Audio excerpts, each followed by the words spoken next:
¿Qué tal se escucha ahí? ¿Alguien que me pueda decir?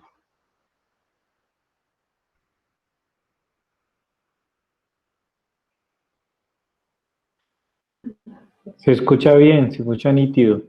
Ok, perfecto. Entonces, bueno, vamos a terminar, digamos, la sesión de charlas de energía solar fotovoltaica, eh, tratando de entender un poco el tema de la aplicación regulatoria, legislativa y normativa eh, que es necesario entender en Colombia para la implementación de proyectos de energía solar y en este caso fotovoltaica. Eh, Hay una premisa inicial y es que, bueno, ya lo habíamos mencionado en un caso anterior y es que la parte técnica te la soluciona mucha gente, la parte financiera no tanto y la parte regulatoria sí que menos. Entonces, pues, digamos, hacer una integrabilidad de estas tres componentes es muy importante en los desarrollos fotovoltaicos y en cualquier tipo de proyecto. Entonces, pues he querido hacer hoy un compendio, digamos, regulatorio de los incentivos que el gobierno da a la implementación de proyectos de energía solar que están enmarcados en lo que se denominan las fuentes no convencionales de energía. Hay un tema muy importante y es que ya lo definimos en alguna ocasión y es que lamentablemente las leyes no avanzan a la misma velocidad que avanza la tecnología. Eso es un tema latente, es un tema que no es solo de Colombia, sino del mundo. Por eso en cualquier parte del mundo y en Colombia de pronto un poco más, todavía nosotros estamos discutiendo si Uber es legal, si Airbnb es legal, si cómo pagan los derechos de autor Spotify a los artistas. Entonces, en temas de energía y en temas de implementación de proyectos no es ajeno esa condición. Las normas van muy lento, pero se podría decir que nosotros estamos en la mitad en lo que es los países más desarrollados desde el punto de vista de regulación y los menos desarrollados. Nosotros estamos en la mitad con una tendencia arriba. Creo que sin ánimo de ser político, pues el gobierno pasado dejó cosas muy interesantes. Y afortunadamente, en temas regulatorios energéticos, este gobierno pues ha tratado de seguir un poco esa línea y aquí lo vamos a ver. Entonces, quería iniciar, digamos, esta charla con una noticia de Celsia que me pareció oportuna para la charla. Eso es una noticia de hace 2 días y es, Celsia tiene ya montado el parque solar del Espinal. Son 9 megavatios, es un proyecto pues relativamente grande eh, que se considera como un autogenerador distribuido. Digamos que no tiene un enfoque específico, sino que va a inyectar al circuito, a la red, al sistema interconectado nacional, pero tiene problemas legales. Y los problemas legales están asociados a, se hizo una inversión gigante, pero el proyecto está en líos legales por la cerca. O sea, no hay temas técnicos, no hay temas ambientales, es la forma constructiva como se hizo la cerca en la que va delineado el proyecto.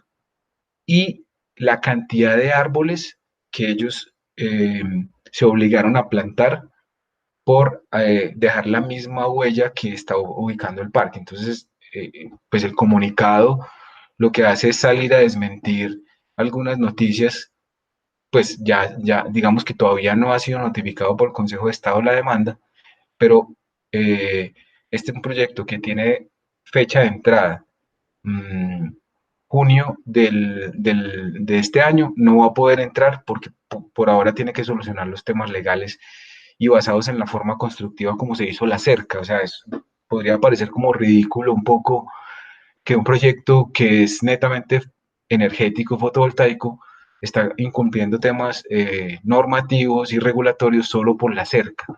porque son proyectos que deben de tener mucho cuidado porque las licencias de construcción son muy detalladas. Entonces, me pareció muy oportuno, pero es simplemente para mostrarle que los temas regulatorios, sin importar de que sean energéticos, deben cumplirse a cabalidad. Entonces, básicamente, qué vamos a entender en esta presentación? Digamos que en esta diapositiva uno podría llegar y definir todo el contexto de leyes asociadas a lo que son el incentivo de fuentes no convencionales de energía. Entonces, ahí estoy planteando un antes, un hito y un después. Un antes eran unas leyes un poco incipientes que daban algunos incentivos. Digamos que la primera fue en el 2001, que fue la ley PROURE, que fue el uso racional de la energía, eficiente y racional de la energía. Era donde básicamente obligaban a las entidades del Estado a ser energéticamente más eficientes, mejorar algunos procesos. La ley 697 ya implementaba el tema de las auditorías energéticas que en Colombia no se ha desarrollado a profundidad.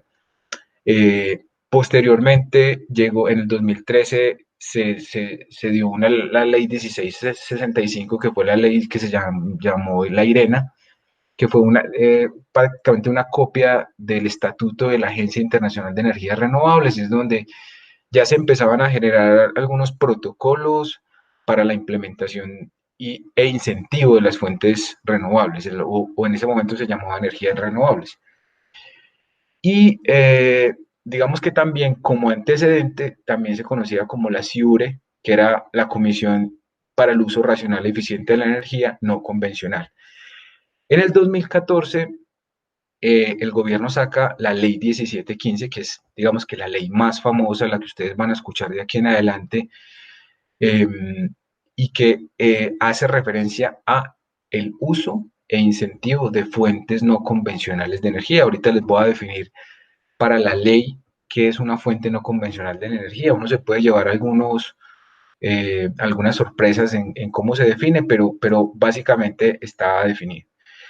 Y posterior a la ley 1715 del 2014, que tuvo un impacto, digamos, medianamente importante en la implementación, pero no fue del todo, se fueron adicionando algunas regulaciones y decretos que iban mejorando, digamos, la ley 1715. Entonces, por ejemplo, un año después apareció la CREC 024, que era la que establecía cuál era la diferencia entre un generador autogenerador y un generador distribuido, y daba los protocolos de cómo se tenía que hacer la medición bidireccional.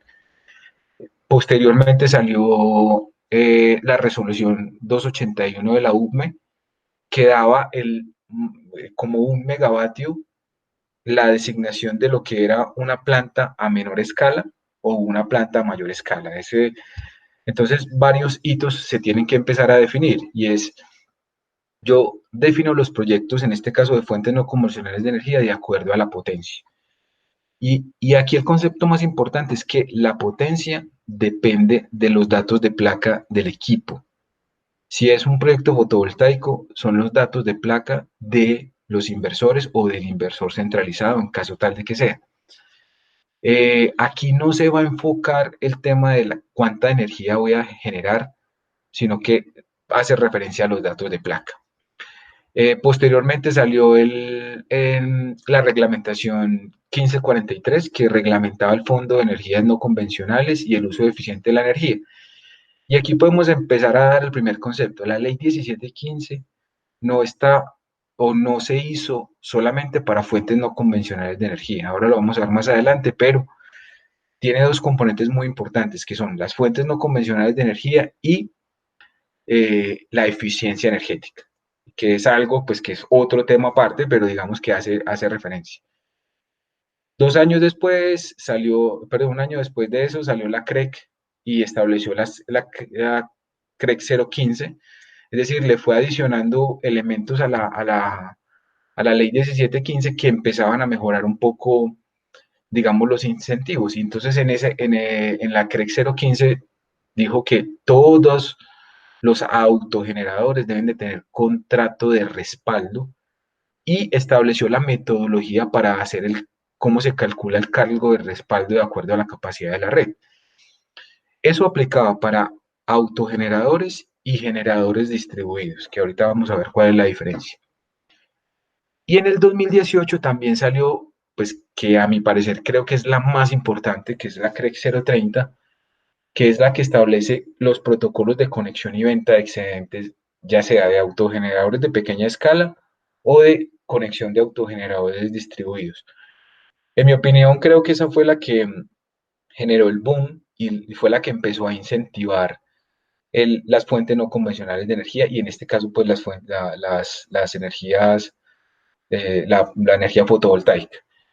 Y la última, una de las últimas que salió, digamos que la penúltima, podríamos decir que fue la reglamentación de la primera subasta de contratos de energía a largo plazo solamente en fuentes de energía no convencionales. Yo ya se los comenté que el año pasado, en diciembre, se adjudicó esos contratos de energía a largo plazo en donde las fuentes no convencionales de energía tienen un poder importante.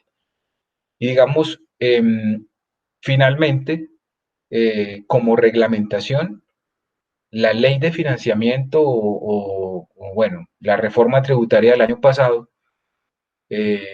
incentivó o afiló un poco más los detalles de cómo se trabajaban o cómo se iban a trabajar los incentivos tributarios para las fuentes no convencionales de energía.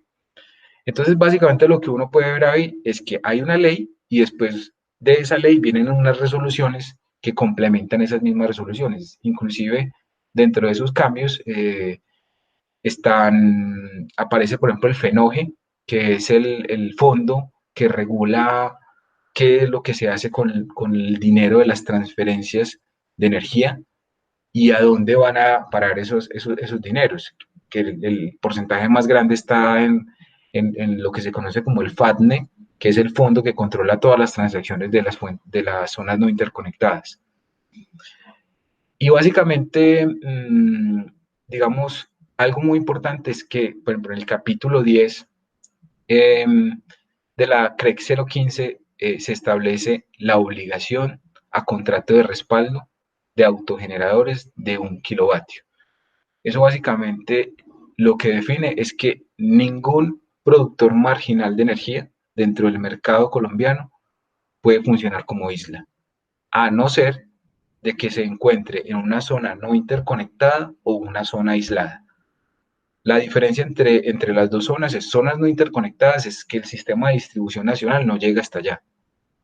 O una zona aislada es que el sistema de distribución sí llega hasta allá, pero no hay forma como conectar esa instalación. Digamos, hay un ejemplo muy práctico y es, hay un municipio, hay un municipio en Cundinamarca que se llama Paratebueno, en donde pasan dos líneas de 500 kilovoltios, pero hay un pueblo muy pequeño, hay un pueblo de 2.000 habitantes y es una zona aislada porque no, digamos, el comercializador y el operador de red no consideró importante hacer una subestación de transformación para ese pueblo. Entonces, a Codensa le pareció más fácil montar un sistema de energía fotovoltaica que alimentara una zona que no es no interconectada, porque no está dentro de la zona no interconectada, pero se encuentra aislada.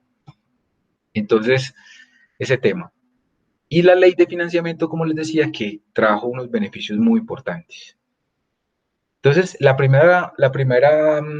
digamos, gran definición de estos temas de regulatorios es que las fuentes no convencionales de energía se denotan como energías renovables, tales como biomasa, pequeños aprovechamientos hidroeléctricos, que son lo que conocemos como las PCHs, la energía eólica, la solar y los mares. Y eso está definido en el artículo 3 de la resolución 030. Es decir, que en esa resolución se ampliaron las condiciones de qué se considera como fuentes de energía no convencionales. Y ahí se empezaron a generar digamos, unos proyectos muy bonitos, muy bacanos, que la resolución empezó a trabajar. Por ejemplo, está para que le echen un ojo, la CREC 240. La CREC 240 habla de unos incentivos tributarios muy interesantes, que son los cuatro que vamos a ver, pero asociado a cómo se, se genera gas metano de biodigestores. Entonces, por ejemplo, tengo un amigo que tiene una empresa, que montó una empresa de generación de gas metano basado con biodigestores que se llama Tortuga Energy.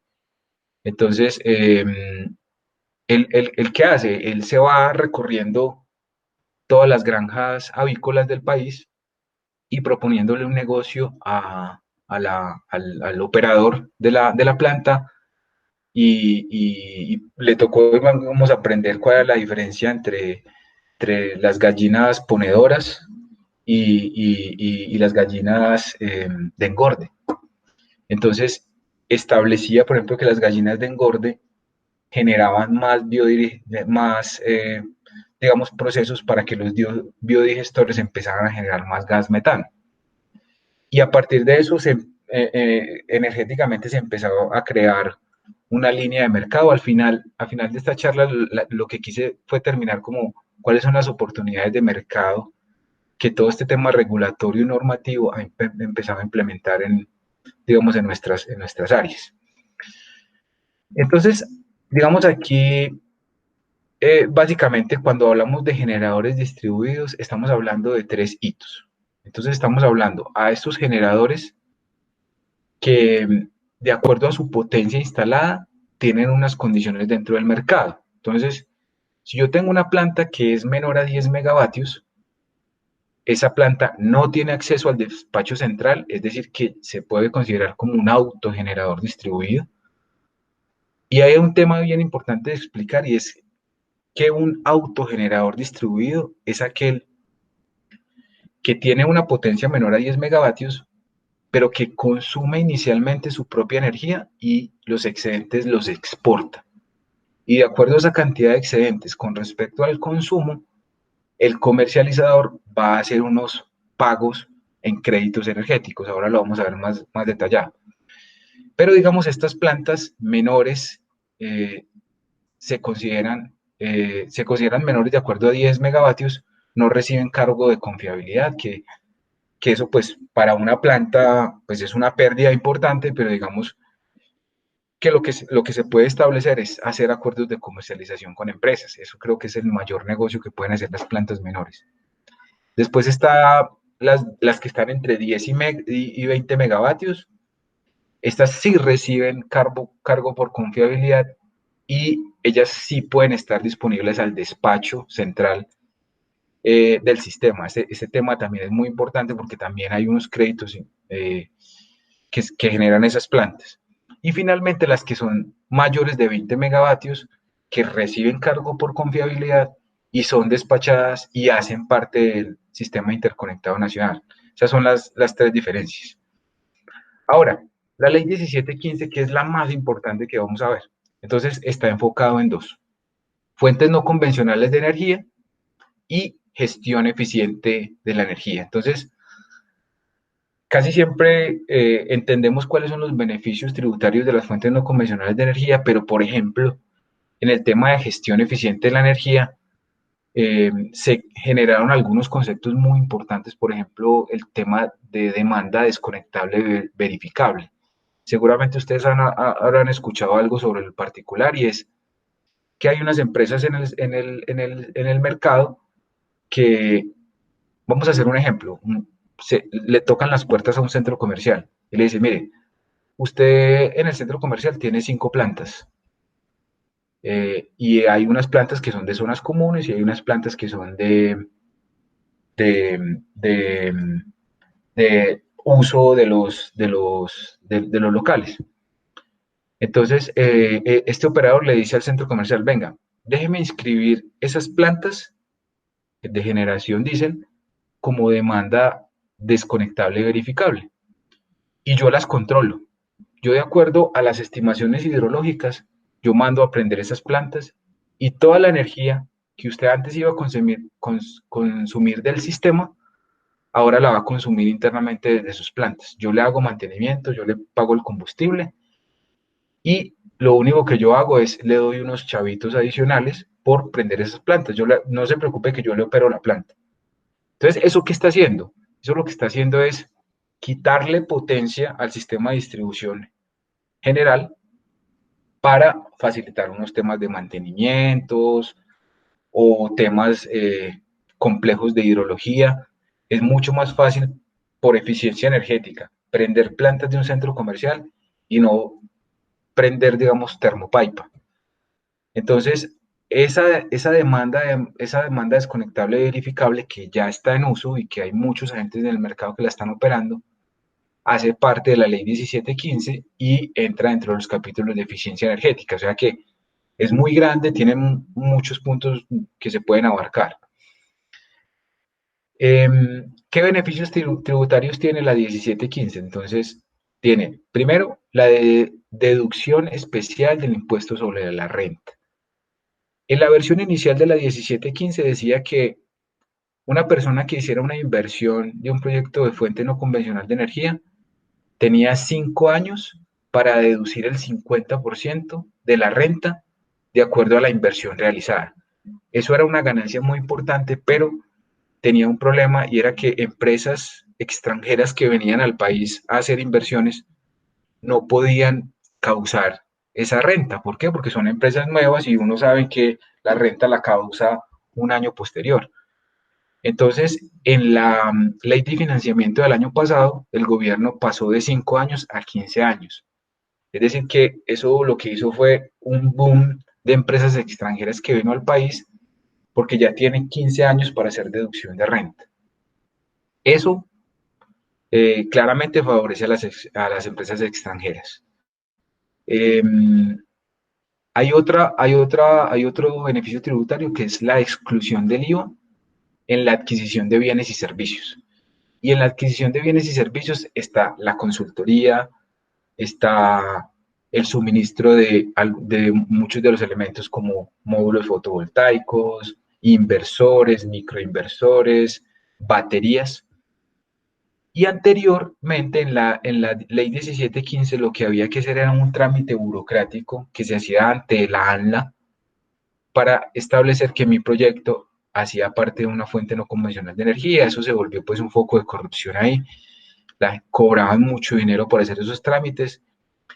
Y en la ley de financiamiento del año pasado, lo que hizo el gobierno fue excluir de IVA automático esos elementos. Entonces, básicamente usted ya va y puede comprar un panel o un módulo fotovoltaico o un inversor, tal cual como compra un computador sin IVA. Ya no necesita ningún certificado ni del Ministerio de Medio Ambiente, ni del ANLA, ni de la DIAN, nada, ya es simplemente automático. Pero eso genera un problema importante y es que desincentiva la producción nacional de esos elementos. ¿Por qué? Porque yo puedo comprar los elementos, pero al ensamblarlos acá, sí debo pagar IVA por ellos, pero yo no los puedo vender con IVA. Eso es algo que está en modificación, porque si, por ejemplo, si yo quiero montar una empresa de construcción de módulos fotovoltaicos, yo puedo, no sé, traer el silicio de Brasil y aquí tener la cuba, armar los marcos. En este momento no sería negocio hacer eso porque saldría más económico comprarlos, porque no, primero no tengo IVA y segundo no tengo arancel financiero, que es el siguiente beneficio tributario de la ley 1715.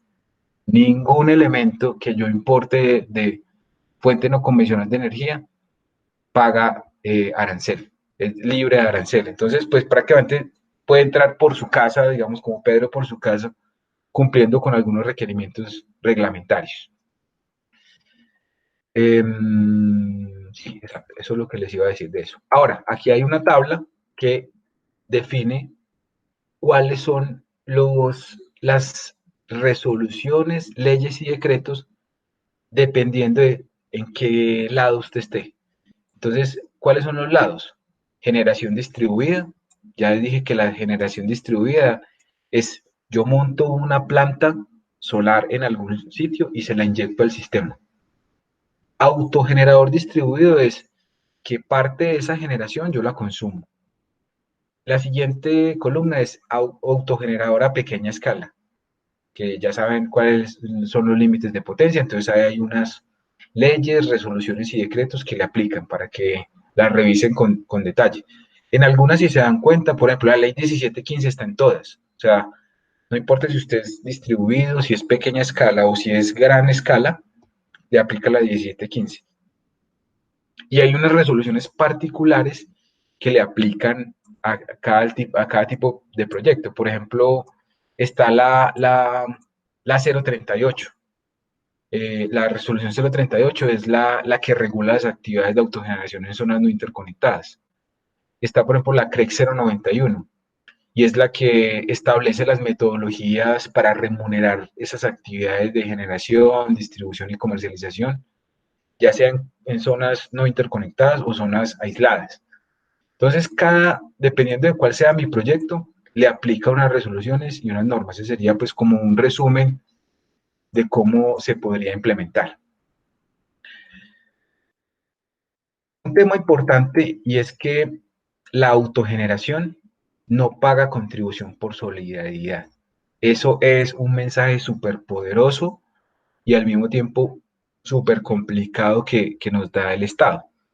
Y es, miren, si yo monto un sistema fotovoltaico en mi empresa y yo, sin importar cuál sea, digamos, vamos a establecer que fuera la condición EPCista. Es decir, yo me conseguí el dinero y monté mi sistema. Resulta que uno de los beneficios es que no voy a pagar IVA por esa energía, porque yo la estoy generando. Y no voy a pagar contribución. Entonces, eso ya me genera una tarifa diferenciadora en el valor del kilovatio hora, que obviamente debe entrar en el flujo de caja, en el flujo de caja del proyecto. ¿Por qué? Porque si yo lo comparo con el precio de energía que tendría que estar pagando, sí o sí, generar un kilovatio hora de energía solar será siempre más económico que tomarlo de la red. Eso es un mensaje muy poderoso. ¿Por qué? Por el tema tributario. Es decir, me estoy ahorrando un 20% de contribución por solidaridad y el IVA que aplica para los servicios públicos. O sea, ahí hay una diferencia importante en temas. Y lo que nos define eso es el decreto 549 y es que la contribución de solidaridad que aplica para los usuarios del sector eléctrico no se causará sobre la energía eléctrica producida por un autogenerador. Es un decreto, es decir, que si yo genero mi sistema fotovoltaico inclusive en mi casa, solamente para mis consumos y no lo estoy exportando, así tenga que estar conectado a la red, ese porcentaje de energía que yo tomo de mi instalación fotovoltaica está libre de impuestos. Entonces, por eso sería una ventaja latente. Ahí seguramente habrán escuchado ustedes que hace unos años España quiso ponerle impuesto al sol, pero pues eso fue una ridiculez que se cayó de su propio peso y no prosperó. Y un concepto del Ministerio de Minas y Energía dice que la energía que un autogenerador con cualquier capacidad instalada utilice exclusivamente para atender sus propias necesidades, no está sujeta a contribuir a los fondos de solidaridad y redistribución de ingresos. Entonces, ya de por sí, si yo comparo el kilovatio hora, pues me estoy ahorrando un 20%. Y si a eso le sumo el IVA, pues más. Entonces, ahora ya vamos a empezar a definir en autogeneración cuáles serían esos conceptos. Entonces, ¿qué es un autogenerador? Es aquella actividad realizada por personas naturales o jurídicas, se los mostré la vez pasada, que producen energía, principalmente para atender sus propias necesidades. Es decir, la condición inicial del autogenerador es que su primera obligación es autoabastecerse. Y aquí viene un mensaje poderoso también, y es que la ley está hecha para que los autogeneradores no lo vean como negocio. Es decir, si yo estoy pensando en que voy a hacer mi instalación fotovoltaica en mi casa y voy a sacar un cable para dárselo al vecino, eso no se puede hacer. No se puede hacer porque primero no me puedo desconectar de la red y el otro usuario tampoco se puede desconectar de la red para obtener ese beneficio. ¿Y cuáles son las obligaciones, derechos y deberes de un autogenerador? Imagínense que ustedes van a hacer una instalación en su empresa o en su casa. Entonces, ¿qué puede hacer? Puede vender excedentes y en este caso debe conectarse al sistema de distribución obligatoriamente, no puedo estar desconectado, puedo vender los excedentes. En contraprestación, eh, se hace a un periodo de facturación y se reciben créditos en el sistema interconectado. No se recibe giro de saldos monetarios, eso es un tema muy importante. Si usted tiene una casa en Anapoima y usted va solamente una vez al mes y usted dijo, no, pues, ¿qué negocio? Porque yo voy y monto mi sistema fotovoltaico allá, voy solamente una vez al mes, estoy 2 días y los otros 28 días los utilizo para vender energía a la red. Y entonces ellos lo que hacen es girarme un cheque al siguiente mes por todo lo que le vendí. No, señores, no se puede hacer por unas restricciones. Y las restricciones ya las hemos visto someramente, pero las vamos a reforzar acá. Entonces, eso no se puede hacer. Básicamente es autogeneración. Se tiene un procedimiento simplificado de conexión, que es el que dice la CREC 030. Se debe presentar un estudio de conexión, que es el que se hace con el operador de red. Básicamente es un trámite tipo serie. Si es una subestación, sería un serie 3. Si es un usuario en baja tensión, sería un serie 4. Requiere un contrato de respaldo obligatoriamente, necesita un contrato de respaldo de un comercializador de energía. No participo por cargo de confiabilidad, ya lo definimos, y no tiene que ser una ESP, pero obligatoriamente le tiene que vender los excedentes a la ESP. Esa es la forma como la regulación le da ciertos seguros a los operadores del mercado. Y lo más importante es que la conexión está sujeta a que no supere el límite del 15% de la capacidad nominal de circuito, ya lo habíamos visto. Y esa condición hace que realmente no sea un negocio montar un sistema de autogeneración para yo lucrarme de créditos de energía. Lo que yo sí puedo hacer es optar por y lo he visto muchísimo en las personas que han hecho construcción de sistemas fotovoltaicos como autogeneradores a pequeña escala, y es que hacen factura cero. Básicamente, yo en las horas solares recibo toda la energía y en la noche no tengo un sistema de baterías, simplemente lo que hago es recibir la energía de la red y los excedentes que le vendo contra los que recibo en la noche, he visto que son facturas cero. O sea, llega factura cero o 10 pesos o 20 pesos o 30 pesos. Eso sí se puede hacer. Eso es importante y eso sería un sistema bien dimensionado. Me tocó ver un caso, por ejemplo, de una persona en Chía eh, que tiene un carro eléctrico. Entonces lo que él hace es, una vez a la semana carga su carro eléctrico y lo carga solamente con energía solar. Y lo que hace es que él compensa los créditos de energía con lo que consume en las noches. Y lo que consume en las noches es solamente lo necesario.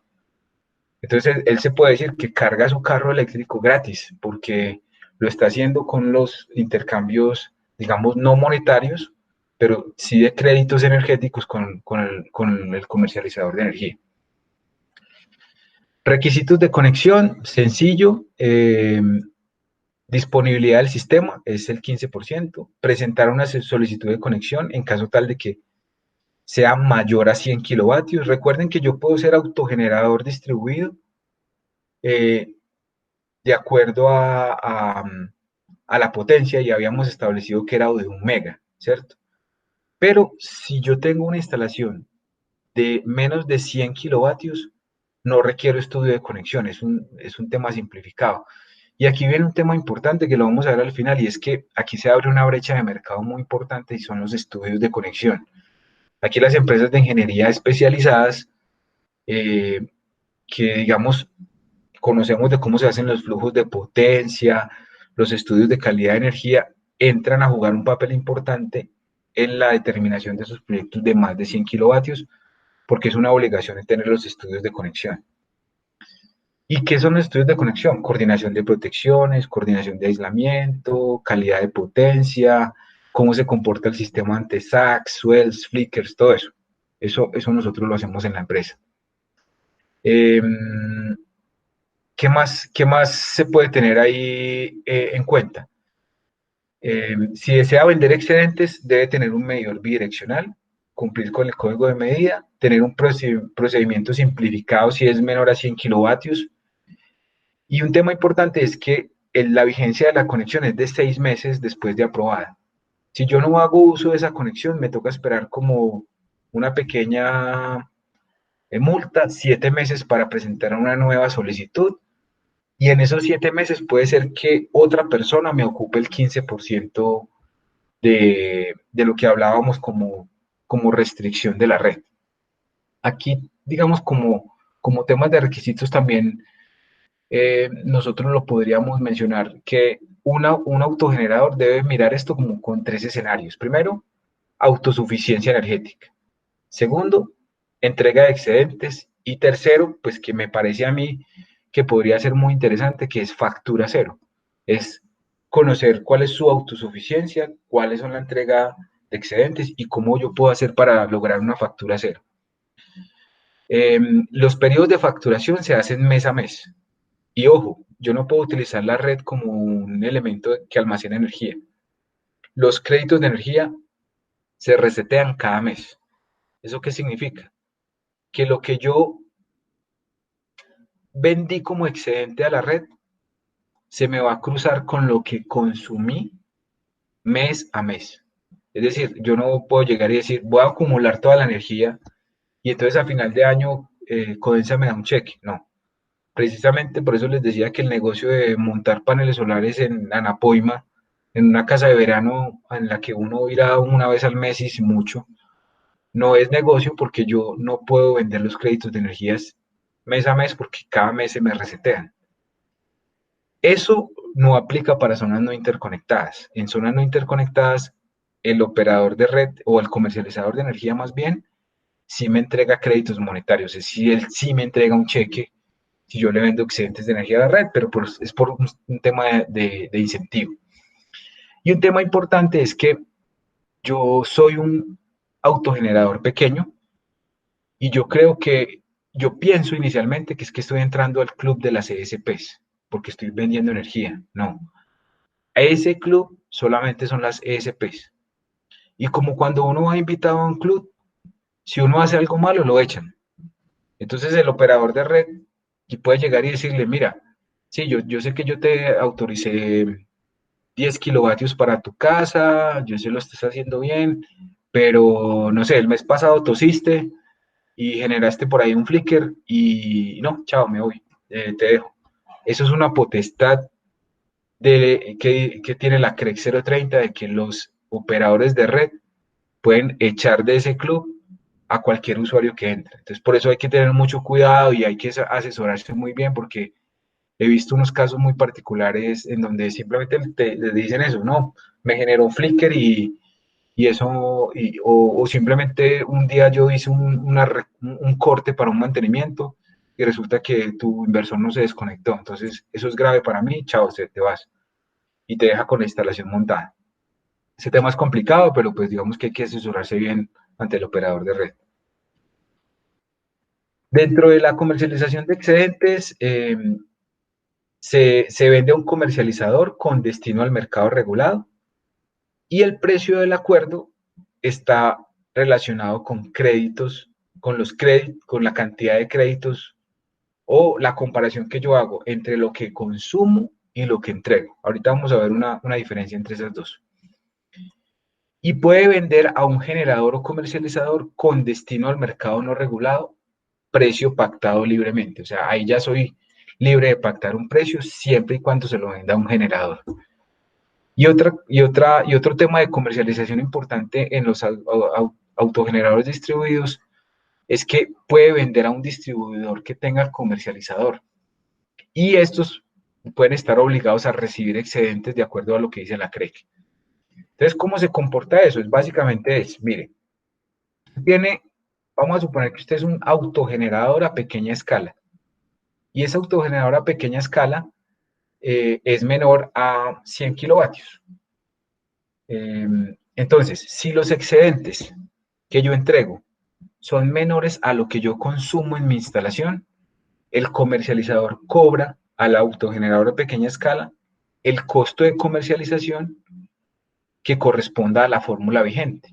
¿Eso qué significa? Que esa es la forma como yo puedo vender mi energía a un precio más justo. Ustedes saben que la fórmula tarifaria tiene generación, distribución, comercialización, pérdidas, un montón de arandelas. Lo que está diciendo esto es, mire, si usted tiene una instalación fotovoltaica y sus excedentes son menores a lo que consumió, yo se lo pago a precio de mercado. Y solamente me quedo con la variable que hace referencia a comercialización. Eso sí es mío porque yo la estoy entregando a la red y se la estoy dando a otro usuario. Entonces ahí yo ya sí puedo ver como un negocio para generar una factura cero. Pero si mis excedentes son mayores a lo que consumo, en el caso de, por ejemplo, de Anapoima, a mí me pagan eso a precio de bolsa. Y ustedes saben cuánto vale un precio de bolsa de la energía. O sea, si a nosotros nos las cobran a 600 pesos, ya con todas las arandelas, si somos usuarios regulados, pues ese precio de bolsa está por orden de los 180 pesos. Entonces, imagínense, yo monté un sistema fotovoltaico y estoy vendiendo a 180 pesos. Ahí el flujo de caja nunca me va a dar. Entonces, por eso es que un autogenerador de pequeña escala no se monta para negocio. Básicamente es como para autosatisfacer las necesidades. Y si soy, y si soy un autogenerador eh, con una capacidad superior a 100 kilovatios, entonces las formas de comercialización cambian. Si los excedentes son menores al consumo, ya me estoy imaginando una planta mucho más grande, una planta como la que vimos anteriormente, como Tecnoglass, por ejemplo. Entonces, si esos excedentes son menores, el comercializador lo que hace es cobra el costo de comercialización y el servicio del sistema, transmisión, distribución, pérdidas y restricciones. Y si los excedentes me los pasan, si los excedentes son mayores al consumo, me los pasan a precio de bolsa. O sea que tampoco es negocio para una instalación de más de 100 kilovatios vender energía de la red si yo supero el consumo. Entonces, básicamente, la asesoría que uno le hace al cliente tiene que estar en un histórico de consumo, porque no se puede permitir que yo le haga hacer una inversión a un cliente y mis créditos de energía me los estén pagando a precio de bolsa. Eso nunca en la vida será un negocio, nunca. O sea, lo máximo que yo puedo hacer es que me los paguen a precio de mercado y, digamos, descontando el tema de comercialización. El tema de generación distribuida es básicamente una persona jurídica que genera energía eléctrica cerca de los centros de consumo y está conectado al sistema de distribución local. Entonces, imagínense que en una población yo soy dueño de una cancha de fútbol y yo arrendo la cancha de fútbol para partidos solamente los sábados y domingos y llega un personaje y diga, no, vean, usted está perdiendo plata, usted en ese terreno más bien úselo siempre, las 24 horas, y monte una instalación fotovoltaica como generador distribuido y le vende al comercializador. En ese caso, no es autogenerador porque usted lo que está montando una granja es para inyectarle potencia o energía, en este caso, al sistema. Entonces, ahí las condiciones cambian un poco. Si yo soy un generador, ya tengo que mirar si hago parte de una zona no interconectada o si hago parte de una zona interconectada. Entonces, si es una zona no interconectada, no vende los excedentes, tiene que ser una ESP. En zonas interconectadas no interconectadas siempre se complica todo, pero se obtienen mayores beneficios. ¿Por qué? Porque yo no tengo restricciones de potencia. Mire que lo que dice es que su conexión no tiene límite del 15% en la disponibilidad del sistema. De hecho, si usted lee Bloomberg, dentro de los negocios del futuro en Colombia, porque hay un apartado muy importante, dice que el negocio del futuro en Colombia va a ser financiar proyectos fotovoltaicos en zonas no interconectadas a pequeña escala, menores a 0.1 megavatios. ¿Por qué? Porque ustedes saben que la zona no interconectada se genera con diésel. Y obviamente toda esa cadena logística de implementación del diésel es muy costosa.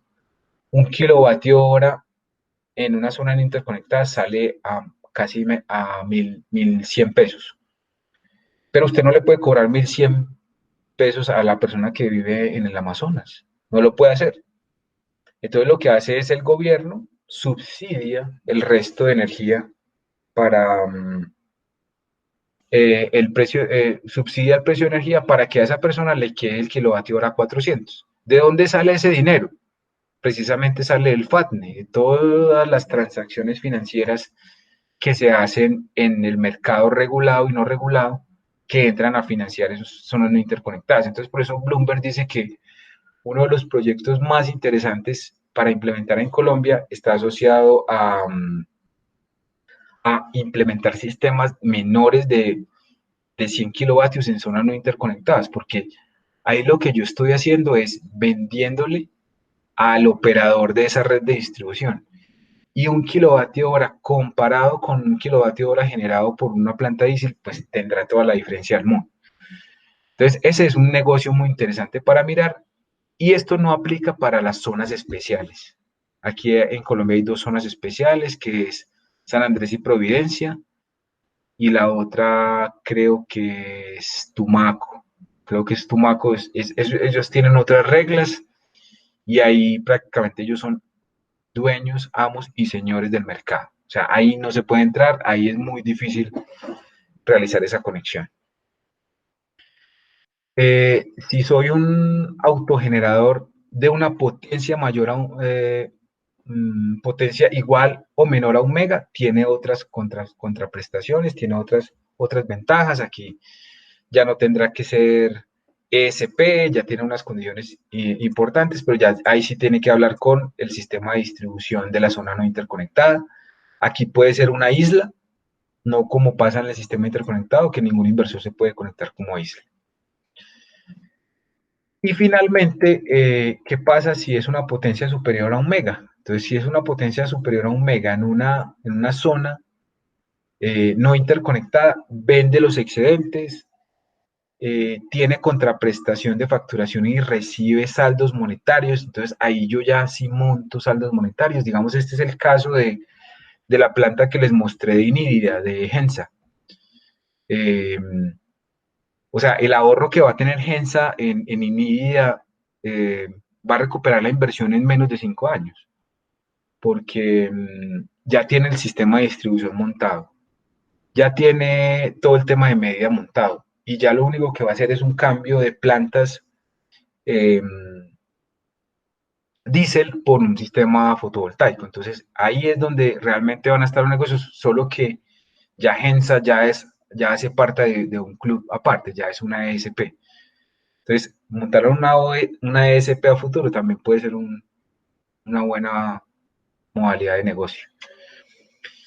Y estos, ¿cómo se le venden al sistema interconectado los excedentes? ¿Cómo se venden esos excedentes en zonas no interconectadas? Ahí se los dejo simplemente para que lo verifiquen. Pero básicamente las transacciones cambian cuando son zonas conectadas o no interconectadas y cuáles son los agentes que entrarían a operar. ¿Cuáles son las oportunidades de negocio que yo veo basado, digamos que para finalizar esta charla ya, en el tema de fuentes no convencionales de energía? Primero, financiación de proyectos para estratos 1, 2 y 3. Porque esa financiación hace que yo le quite de alguna manera un peso al Estado. Y el Estado por eso hace esa motivación de esa financiación. Yo les decía la vez pasada, mire, ¿qué va a pasar si todos no pagamos cargo por contribución de solidaridad? ¿Quién va a financiar los estratos 1, 2 y 3? Si yo no pago IVA, si ya el país tiene problemas de recaudo de impuestos, imagínese yo quitarle el IVA a una empresa por el tema de suministro de energía. Entonces, le estamos generando un reto adicional al gobierno porque él ya estableció un protocolo. Si todos nos vamos, ¿qué vamos a hacer? Entonces, metamos a estas mismas personas para que no tengan cargos de solidaridad, no se necesite financiar. Entonces, yo lo que hago es financiar esos proyectos en estratos 1, 2 y 3. Y no solamente fotovoltaicos, sino en eficiencia energética. Es cómo hago toda la conexión, la cadena de suministro de energía para que esa persona sea autosuficiente y no tenga que recibir, eh, digamos, bonificaciones del Estado por cargos de contribución. Eso para mí es un negocio, va a ser un negocio muy grande, pero que se recoge de a poquito. O sea, va a ser una logística muy grande que usted va a recoger de a poquito. O sea, pequeños centavitos en una demanda muy grande.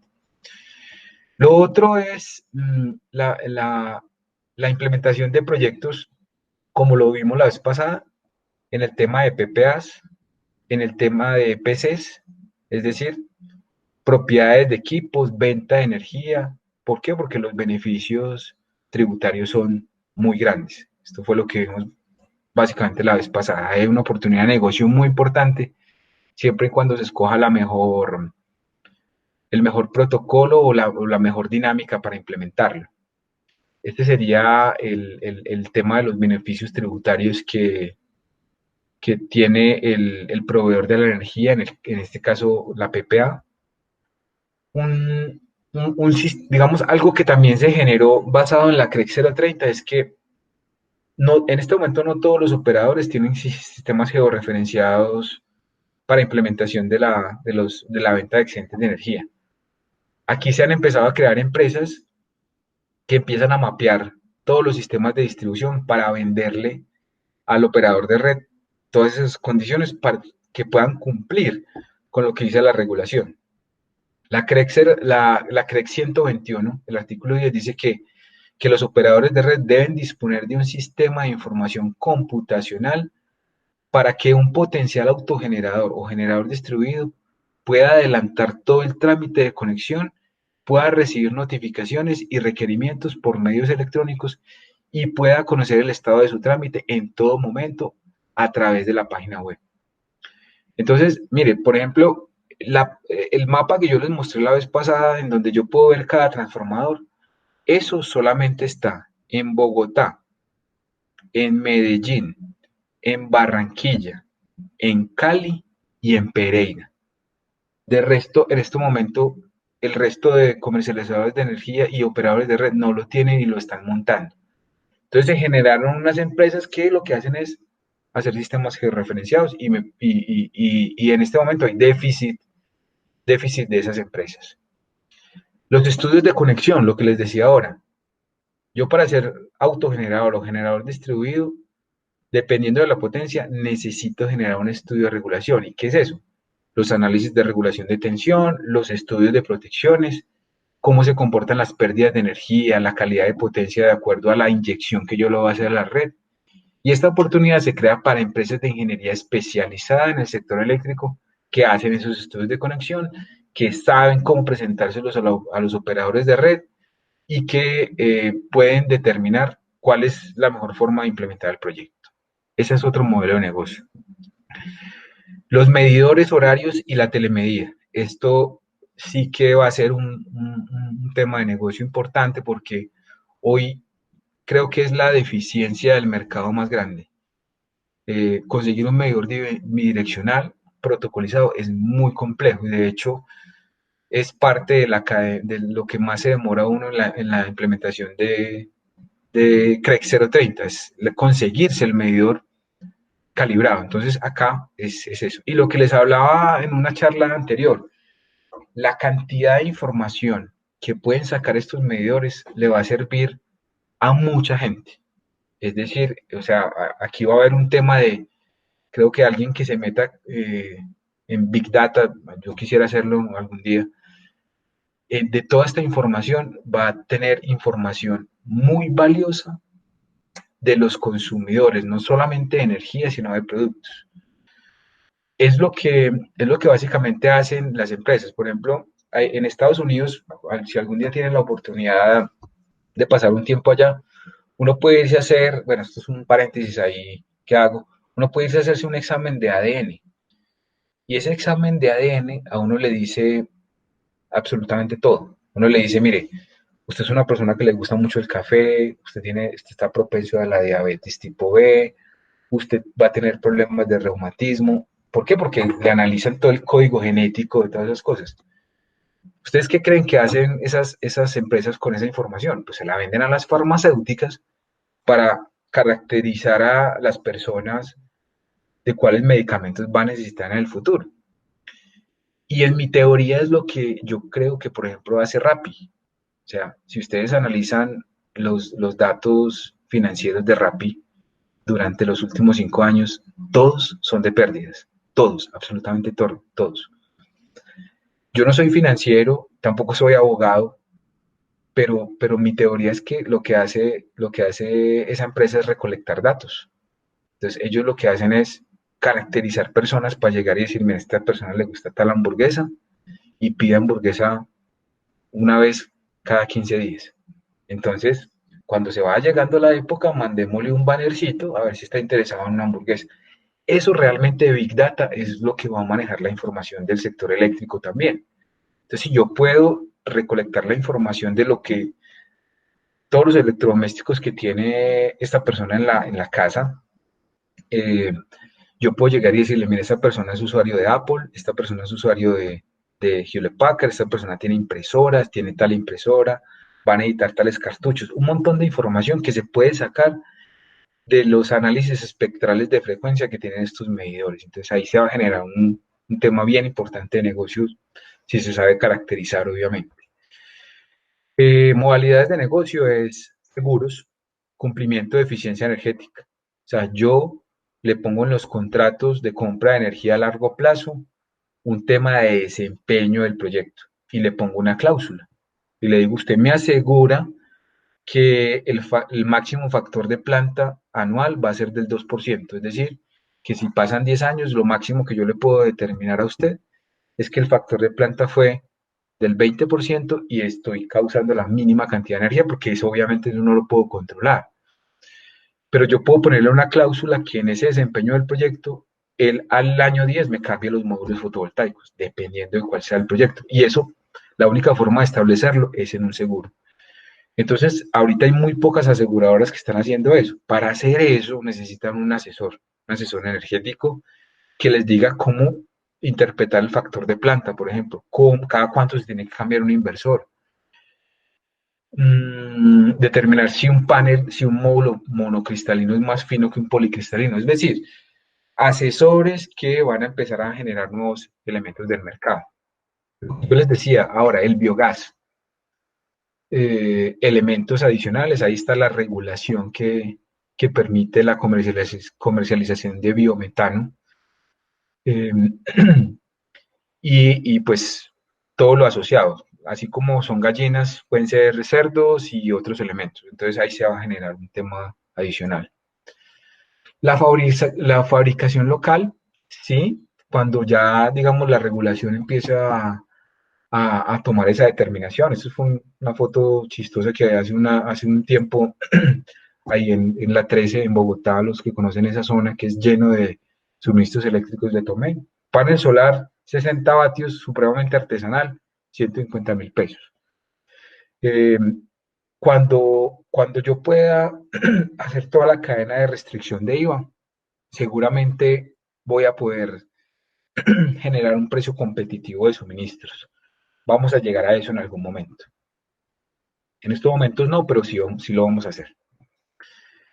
Cazaterrenos, es decir, hablo un terreno, lo que yo le decía, yo voy, analizo, este man está ubicado en una zona de muy buena radiación, tiene una cancha de fútbol, aquí se pueden instalar eh, 2.500 paneles, aquí puedo generar ta, ta, ta, ta, ta, ta, y yo voy y hablo con ese personaje y le digo, ¿sabe qué? Lo hago socio del proyecto. Lo hago socio del proyecto y arréndeme ese terreno por 20 años. ¿Le interesa, sí o no? Listo. O se va a quedar alquilando canchas solamente los sábados y los domingos. Entonces ese tema va a ser importante. Y para mí, que creo que es de los más importantes, es el tema de storage. y es todos los avances tecnológicos que se están haciendo en temas de almacenamiento de energía. Entonces, por ejemplo, esta es la planta que montó Tesla en California, una planta de 3 megavatios hora de capacidad que va a tener conectado un sistema fotovoltaico y un sistema eólico ahí en California. Entonces, lo que dice Elon Musk es que es un sistema que se llama el Megapack. Entonces, ¿cuál es el objetivo? Que va a reemplazar las centrales eléctricas convencionales que se ponen en marcha cuando hay una gran demanda de energía en ciertas regiones. Es decir, yo estoy determinando que hay una zona que va a crecer mucho. Entonces voy e instalo una planta, un megapack que llaman ellos. Y digamos, Tesla afirma en esa unidad de negocio que está en disposición de desplegar una planta de energía limpia entre 250 megavatios y 1 gigavatio en menos de 3 meses, o 4 veces más rápido que una planta de combustible fósil. Entonces, si ustedes revisan la regulación, la CREC el año pasado, para que la revisen, la CREC sacó una resolución el año pasado que es la CREC 127 del 2019. La CREC 127 regula lo que es storage, es decir, cuáles son los procedimientos para implementación de fuentes de almacenamiento de energía en los sistemas de distribución. Y en un futuro muy cercano, estos elementos son los que van a reemplazar las plantas, esto encima de una cama baja, por ejemplo, de una tractomula, es lo que va a reemplazar una producción de cine, una producción de televisión, un mantenimiento programado a una red de distribución. Entonces yo no lo saco de servicio, sino que pongo una unidad Megapack ahí. Creo que ahí es donde está parte de un negocio muy fructífero que podría ser. Y lo más importante es que la regulación ya lo definió, es la CREC 127. Y en torno a esto, para terminar, hay un montón de regulaciones que, como les decía ahora, no están encaminadas a la misma velocidad en la que la tecnología avanza, pero se puede decir que hay un tema importante. Ustedes, digamos, no saben lo importante. Voy a hacer una charla que también los voy a invitar, lo voy a hacer un poquito más grande y es el tema de vehículos eléctricos y cargadores. La regulación el año pasado cambió tanto que el incentivo a vehículos eléctricos es de los mejores que nosotros tenemos en América Latina. Pero las implementaciones que pide la regulación no se han hecho, no se han hecho, no se han hecho y están inclusive, dice exactamente la regulación, la Contraloría y los entes de control vigilarán que en el año 2021 estén establecidos los protocolos para que la ciudadanía tenga vehículos de carga, estaciones de carga de vehículos eléctricos. Y si uno mira el mapa de las ciudades, en Bogotá hay solamente 14 estaciones de carga. Y de esas 14 estaciones de carga públicas, solamente se usan 3 o 4. Eso tiene una condición importante y es que hoy son gratis, pero todavía no se ha solucionado cómo va a ser el tema de comercialización. Porque ustedes saben que el valor de kilovatio hora más costoso que hay es el comercial, es estrato 5 con contribución, es el más caro. Entonces, si yo voy y cargo mi carro en un centro comercial y a mí me cobran esos valores en kilovatio hora, pues lo estaría pagando casi al doble de lo que yo lo podría hacer en mi casa. Pero las infraestructuras de los edificios no están preparadas para que se haga eso. ¿Por qué? Porque los medidores están ubicados en unas zonas de conveniencia por el sistema eléctrico o porque tengo una medida concentrada en donde tengo el medidor por allá en el piso 18, entonces ¿cómo voy a hacer para sacar energía que sea contabilizada a mi medidor? Entonces, la regulación ya tiene todo inventado, ya dice qué es lo que tienen que hacer esos usuarios. ¿qué es lo que le va a obligar a los constructores a partir del próximo año a establecer para eh, fomentar el uso de vehículos eléctricos? Entonces, con eso pues quería terminar la charla. Cuando te la tenga bien preparada, los invito para que se conecten. Y como les dije en una oportunidad, pues ya tengo los videos montados en YouTube. Monté un canal para que ustedes puedan acceder a los, a los videos. Eh, Creo que la vez pasada ya les monté un enlace. Yo también pues en mis redes sociales puse los enlaces a los videos. El video de hoy lo monto entre hoy y mañana. Y pues no sé si para ya cerrar esta charla alguien tiene alguna inquietud que de pronto pueda solucionarles.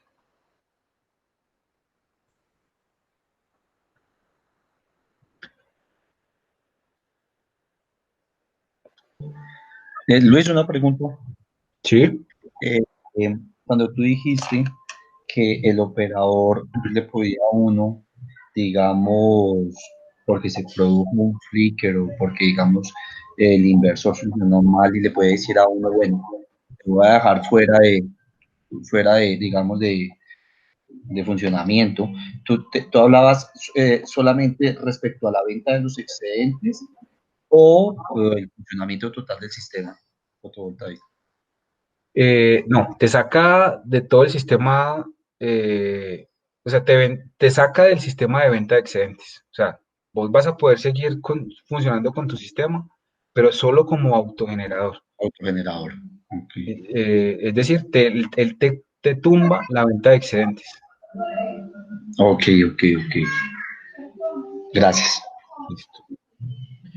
Bueno, entonces, pues, em, listo, voy a enviar la presentación, voy a montar el video también en YouTube para que lo revisen y, pues bueno, no está de más decirles que pues estamos, digamos, en capacidad de hacer la implementación de estos sistemas como asesoría, como diseño, montaje y cualquier duda que tengan, pues ustedes tienen ya mis datos, mis contactos y espero verlos en una próxima ocasión.